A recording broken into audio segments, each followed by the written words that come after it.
Hello guys, so let's take up an extremely important topic of grammar today. I'll tell you the name later in the video, but right now I'll just start explaining it. Okay.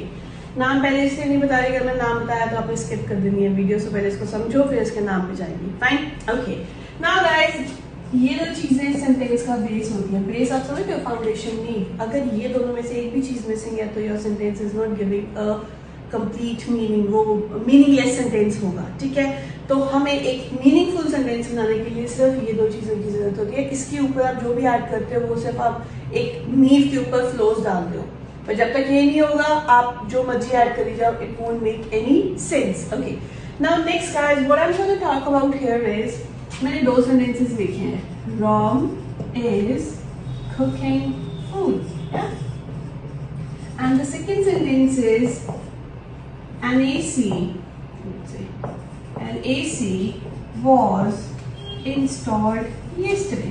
So now guys, in these two sentences you need to help me locate the main subjects and the verbs. And for sure guys, छोटे sentences है तो कोई doubt ही नहीं है. This is the subject in the first sentence and this is the verb. Verb is action. And in this sentence, like this is your subject and AC and verb क्या हो रहा है इसमें? Install.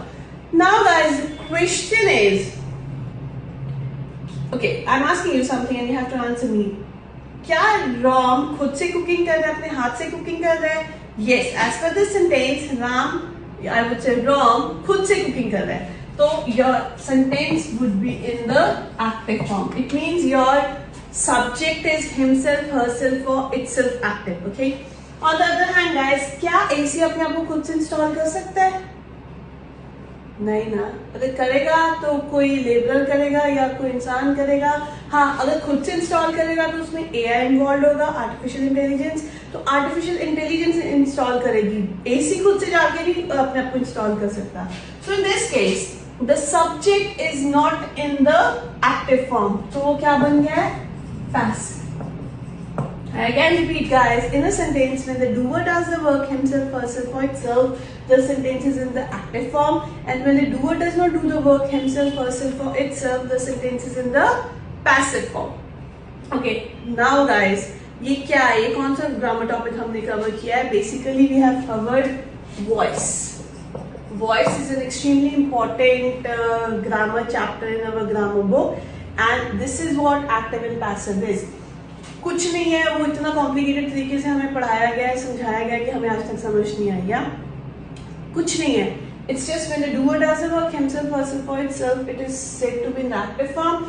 When the main doer of the sentence does not do the work himself, herself or itself, the sentence is said to be in the passive form.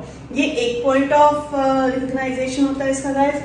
दूसरा point ये होता है guys, जो एक्टिव है इसमें फर्स्ट फॉर्म भी आ जाती है, सेकेंड फॉर्म भी आ जाती है, एंड गाइस कहीं ना कहीं थर्ड फॉर्म आती है. बट थर्ड फॉर्म हमेशा किसके साथ आती है? हैज, हैव या हैड के साथ. ओके.